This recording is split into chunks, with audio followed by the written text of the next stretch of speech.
As a foreigner in Germany, getting a German driver's license can be an easy exchange or a difficult process where you're treated as if you've never driven a car before. It all depends on which requirements you meet and avoiding the catch that no one is talking about.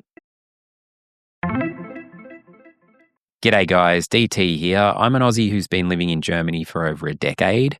In this video, I'll explain how you can legally drive as a foreigner in Germany, when you need to swap your license, which countries' licenses you can exchange without tests, and the catch no one is talking about that personally tripped me up.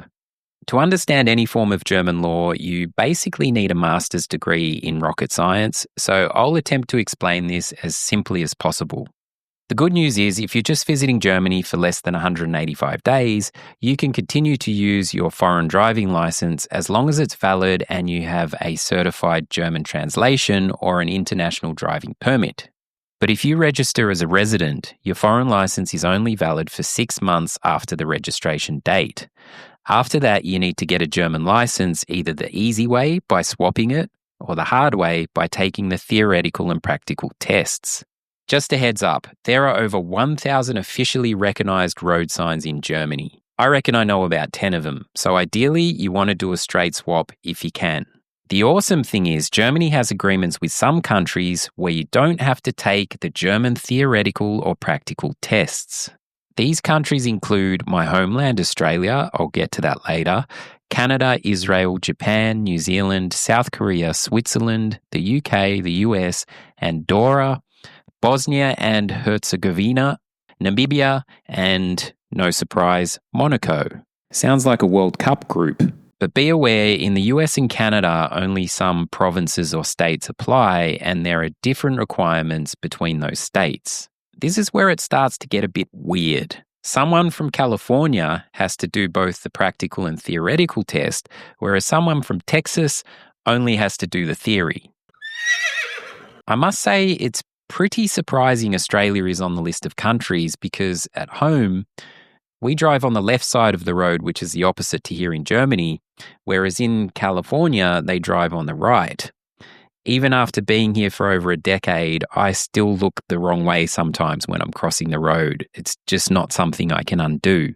I'm not complaining, but as easy as I thought it was to change my license over, there was a catch. The catch that no one is talking about.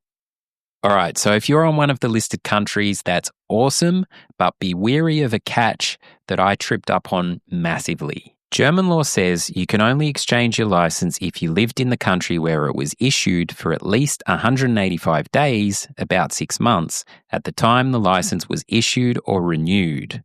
This means if you renew or get your license while living in Germany, they will likely say you don't qualify for the easy swap, and you might have to do the driving school, both the theory and practical tests, a first aid course, and an eye test. I innocently went down to the traffic authority here in Hamburg, only to be told my Australian license wasn't valid, which wasn't correct, it just needed to be renewed. It got a little bit tense, so I asked to speak to the boss and I showed him a letter from Australia stating that the license was valid, it just needed to be renewed, and he slapped that letter away.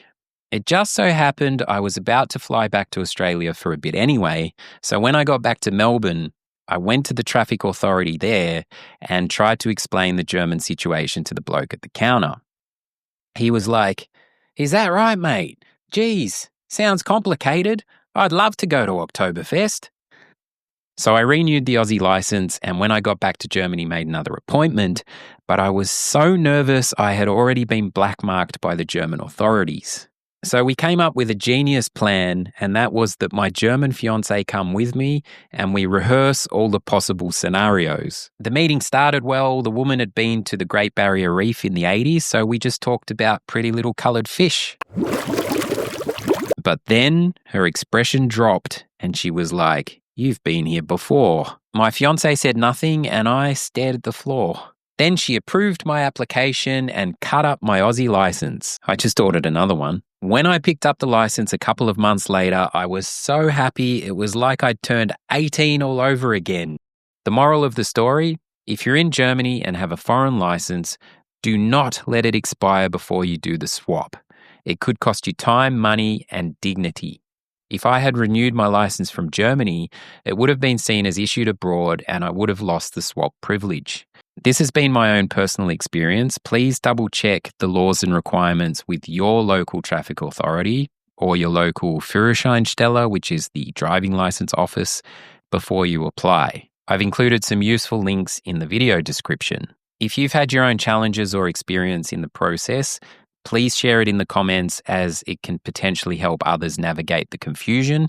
If I've earned a like or subscription, I appreciate that too. Thank you very much, guys. I hope this helps. Till next time.